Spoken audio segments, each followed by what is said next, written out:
తిరుమల తిరుపతి దేవస్థానంలో లడ్డూ ప్రసాదంలో ఇవాళ చెప్పాడు ఏమంటే అది మా జంతువులు నూనె తీసి ఇడు చూశాడా ఈ ముండ చెట్టకూడదు కానీ నేను ఇక్కడ ఇంటికి వస్తే మంచినీళ్ళు ఇచ్చావు ఏదో ఒక ద్రావకం చచ్చిపోయేటట్టుగా నాకు ఇస్తావా నువ్వు చెప్పు.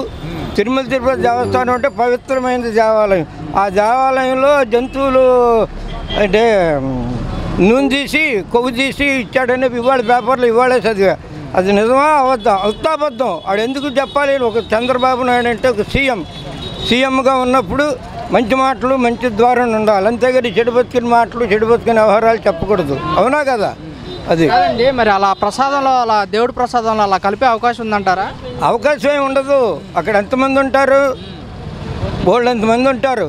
నువ్వు అక్కడే ఇప్పుడు ఊరికి నువ్వు స్టేజ్ ఎక్కాలనుకో, నువ్వు ఉంటావు నేను ఉంటాను 10 మంది ఉన్నాను, ఊరికి ఎక్కనిస్తారా? అంత తేలిక ఎక్కనివ్వరు.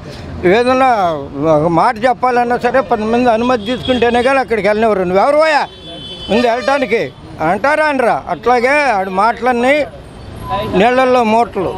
అది దేవస్థానం పైన ఎలాంటి తప్పుడు ప్రచారం ఎందుకు చేస్తున్నారంటారు? అంటే వాడు అరెస్ట్ చేస్తే తొందరగా దరిద్రం వదిలిపోద్దని ఏదో ఒక రంగా నన్ను ఎవడ అంటే చూడు మా సీతమ్మ వారిని తీసుకెళ్ళాడే, ఆయన పేరు గుర్తు రావట్లేదు, అట్లా రావణాసురుడికి మళ్ళీ ఇటు తొందరగా టైం దగ్గరికి వచ్చి పోవటానికి దగ్గరగా ఉన్నాడు. అది వైసీపీ వాళ్ళు ఏమంటున్నారంటే మేము సవాలు విసురుతున్నాము, మీ కుటుంబం వచ్చి ప్రమాణం చేయగలుగుతారా అంటున్నారుగా. పేపర్ కూడా ఇప్పుడే చదివచ్చాను నేను. అయినట్టుగా రమ్మను ప్రమాణానికి. మరి ఆయన వస్తాడు, ఆయన తక్కువైనడేం కాదు కదా. అవసరం వస్తే వాళ్ళు సీఎంగా చేసేంత కెపాసిటీ ఉన్న మనిషే చేస్తానంటున్నాడు. తిరుమల తిరుపతి దేవస్థానానికి ఉన్నటువంటి ముఖ్య అతిథి టీడీపీ చైర్మన్ గారే. మరి నేనేం చేయలేదు, చేశానంటాడు అనుకోండి, తర్వాత చూద్దాం. ఏదో ఒకటి మాట తప్పించుకోవడానికి అవకాశం ఉంటుంది ఆయన దగ్గర. ఏది చేయబోబట్టే నీ దగ్గర నేను ఇంత డైరెక్ట్గా మాట్లాడే అవకాశం ఉంది.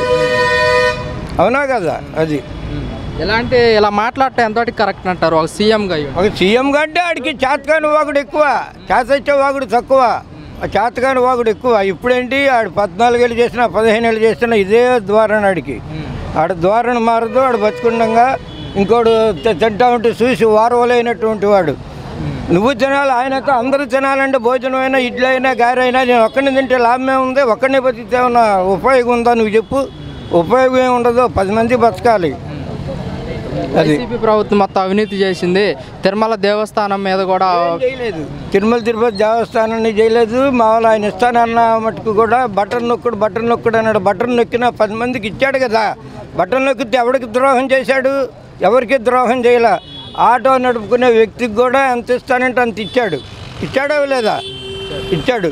ఈయన ఒక పింఛన్ తప్పితే ఫలాంది ఇచ్చానని చెప్పి స్టేజ్ ఎక్కి చెప్పమను. అన్నా క్యాంటీన్లు పెట్టాము, నాన్న క్యాంటీన్లు పెట్టాడు. డొక్కా సీతమ్మ గారు అంటాడు, ఇదంటాడు అదంటాడు. ఇవ్వటం ఏదో కొద్దిగా ఆడు 100 రూపాయలు అసలు ఇచ్చాడు అనుకోండి, 150 రూపాయలు నాలాంటి వాళ్ళు ఇలాంటి వాళ్ళు ఇస్తే భోజనం పెడుతున్నాడు. ఆడింట్లో సొమ్మేం పెట్టట్లేదుగా. పెడుతున్నాడా? పెట్టట్లా.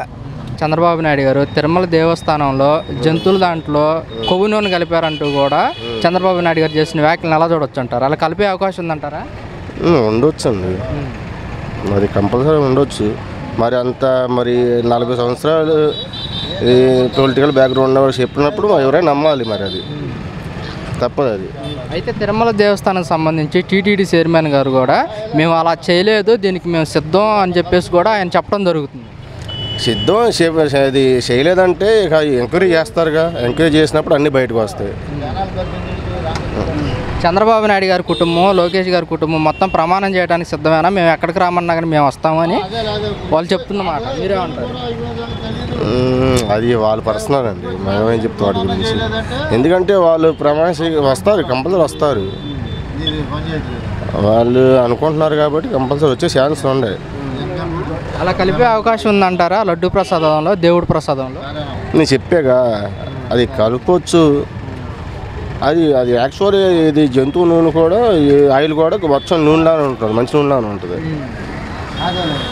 అది దేవుడికి సంబంధించిన ప్రసాదం కదన్న, ఇలా కలిపితే మరి ఎలా భక్తులకు కానీ ఇప్పుడు వాళ్ళకి తెలియదు, టేస్ట్ మారుతుంది. టేస్ట్ మారేలోపు వాళ్ళకి వచ్చి ఎంక్వైరీ చేశారు. ఎంక్వైరీ చేస్తే ఇలా కలిపారని తెలిసింది. దీనికి సంబంధించి వైసీపీ వాళ్ళు కూడా మేము అలా చేయలేదు, మాది అలాంటి వ్యక్తిగతం కాదంటున్నారు కదా. వ్యక్తిగతం కాదంటే ఇక వాళ్ళు చెప్పుకుంటాకి చెప్తారు ఇక అన్నీ. సరే, ఓకే. పవన్ కళ్యాణ్ గారు కూడా జగన్మోహన్ రెడ్డి ₹1 కోటి సాయం అని చెప్పారు వరద బాధితులకి. ఎవరికి ఇచ్చారో చెప్పాలంటూ కూడా పవన్ కళ్యాణ్ గారు అంటున్నారు. మరి ఇస్తే బయటకు రావాలిగా, మళ్ళీ ఇలేదు కాబట్టి ఆ మాటలు అన్నది. అయితే జగన్మోహన్ రెడ్డి గారు ₹1 కోటి వరద బాధితుల కోసం విరాళం ఇచ్చారు. వాళ్ళ కార్యకర్తలు కూడా, వాళ్ళ లీడర్స్ కూడా ప్రతి ఇంటికి వెళ్ళి వాళ్ళకి సంబంధించిన నిత్యావసరాలు కూడా పంపిణీ చేస్తా అంటున్నారు వాళ్ళు. చెయ్యొచ్చు మరి దీని అది నిన్న కూడా మరి ఇది ఆఖరి బట్టలు అన్నీ బయటకు వచ్చినాయిగా, చేస్తారు. ఇంకేంటి అయిపోయింది మొత్తం రికవర్ అయిన తర్వాత ఇప్పుడు చేస్తే ఏముంటుంది. సార్, తిరుమలలో శ్రీవారి ప్రసాదంలో కూడా జంతువుల నూనె కలిపారంటూ కూడా సీఎం చంద్రబాబు నాయుడు గారు చేసిన వ్యాఖ్యలను ఎలా చూడొచ్చు? ఈరోజు పేపర్ చదివానండి. ఈరోజు పేపర్లో వచ్చింది ఆ విషయం. ఇది అదే ఇదివరకు వైసీపీ ప్రభుత్వంలో జరిగిందని చెప్పారు. ఇప్పుడు మేము మామూలుగా మామూలు నెయ్యి ఇస్తున్నామని చెబుతున్నారండి. ఈరోజు దాని పేపర్లో చదువుతున్నామో తెలిసిందండి నాకు. అది అలా కలిపే అవకాశం ఉంటుందంటారా? ఎందుకు ఉండదు? ఉండొచ్చు అండి, ఉండొచ్చు. అదే ఉండుద్దండి, ఉండుద్ది. మరి చేశారు కానీ చెబుతున్నాం అంతే. పేపర్లో చదివాం కనుక తెలిసి ఉంటే జరిగితేనే కదా పేపర్కి వచ్చేది, అది రాదుగా న్యూస్ అనేది బయటికి. అదే అయితే వాలంటీర్ వ్యవస్థ కనుక ఉంటే ఎంత నష్టం ఉండేది, ఇంత దండగ లేకుండా ఉండేది. వాలంటీర్లు తీసుకోవాలి. ఇప్పుడు మీ ఇంట్లో నలుగురు ఉంటే మంచిదో, ఒక్కడుంటే మంచిదో. ఒకడుంటే దిక్కుమని అంటావు నువ్వు, అవునా కదా? నలుగురు ఉన్నావు అనుకో, ఒకడు మంచినీళ్ళు తెస్తాడు, ఒకడు ఉప్పు తెస్తాడు, ఒకడు పప్పు తెస్తాడు. నలుగురు ఉంటే శుభ్రంగా నువ్వు అన్నం తింటావు. నలుగురు లేకపోతే దేనికి నువ్వు? ఒకడే నారా చంద్రబాబు నాయుడు ఉండి దేశం అంతా ఏలుకోమను, ఏలుకోలేడుగాడు. నలుగురు ఉండాలి. నలుగురు ఉండాలంటే ఏదో ఒకటి చెప్పమను. నేను ఆడవలేని చెప్పమను, తప్పేం లేదు. ఆడ సావాళ్ళు తెస్తారు. టీడీపీ వాళ్ళు ఏమంటున్నారంటే చంద్రబాబు నాయుడు గారు కూడా ఏంటి పెన్షన్ అందించడంలో 97% మేము సచివాలయం సిబ్బంది చేత అందించాం, వాలంటీర్ కంటే బేస్గా అంటున్నారు కదా. ఏంటండి ఆయన అందించింది? జగన్ ప్రభుత్వం ఉండగానే కొద్దిగా గొప్ప వాలంటీర్ల ద్వారా వ్యవస్థకి తెల్లారుజామున 5ంటికి 5:15 కూడా నాకే పింఛన్ ఇచ్చిన రోజులు కూడా ఉన్నాయి. ఇప్పుడు ఈయన వచ్చిన తర్వాత 6:30కో 7ంటికి ఇస్తున్నాడు. అసలు ఇవ్వట్లేదని కాదు, అదొకటే ఆయన చేసిన మంచి పని. ఇంకేం చేసిన నాకేం కనపడలా. నారా చంద్రబాబు నాయుడు గారు పింఛన్ తప్పితే నాకు తెలిసినంత మటుకు ఇంక చేసింది ఏం కనపడలేదు. ఏమో సచివాలయం సిబ్బంది చేత సెలవు రోజులు కూడా ఉంటే ముందు రోజు మనం 30వ తారీఖు నాడు 31వ తారీఖు నాడు అంటే 31వ తారీఖు నాడు అనుకుంటే ఆ ఒక్కటి మాత్రం ఏదో కొద్దిగా ముందు రోజు ఒకరోజు ముందు ఇచ్చాడు పింఛన్లకి, అంతే. ఆయన చేసిన మంచి ఉపకారం పని నాకు తెలిసినంత మటుకు. గత ప్రభుత్వంలో ఎలాంటిది ఎప్పుడు ఇవ్వలేదు, మేమే ఇచ్చామని చెప్తున్నారు. అదే ఒకరోజు ఇచ్చాడుగా ముందు. ఒకరోజు నువ్వు టీ ఇప్పించావు కదా, ఇప్పించావని చెప్పాలా? ఇప్పించలేదని చెప్తే నీ కోపం నన్నే కొడతావు నువ్వు. ఇప్పుడు తర్వాత మాట్లాడతావు, నువ్వు నన్ను కొడతావు, ఊరుకుంటావు. ఒక మాట అన్నా అంటావుగా, పెద్దడు తర్వాత చూద్దామండి అని డైలాగ్ అన్నా వస్తుందిగా నీకు. ఒకరోజు ముందు ఇచ్చాడుగా మీరు ధర్మాత్ముడు, అది లెక్క కాదండి. చంద్రబాబు నాయుడు గారు సూపర్ 6 పథకాలు పెట్టారు. ఏంటంటే పెట్టింది ఆయన పథకాలు ఏంటి? పలాంది పెట్టాడని చెప్పు నువ్వు. నాకు తెలవక అడుగుతున్నా. భవిష్యత్ గ్యారంటీ, బాబు అన్నీ ఊరినే నేను చెప్తా. స్టేజ్ మీద ఎక్కి ఉపన్యాసాలు చెప్పడానికి ఏముందో, ఓకు దంచుతా. ఒడ్లు దంచడం కాదు, ఓకు దంచుతా. నేను ఒడ్లు దంచితే బియ్యం వస్తాయి. బియ్యం దంచితే నలుగురికి ఉపయోగపడతాయి. నువ్వు తింటావు, ఆయన తింటాడు, అందరూ తింటారు. ఆ మేస్త్రి గారు కూడా తింటాడు.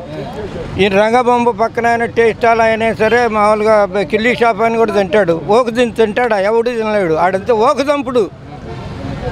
నారా చంద్రబాబు నాయుడు గారు ఉన్నప్పుడు కంటే నాకు పింఛన్ వస్తూనే ఉంది, కాదని అంటల్లా.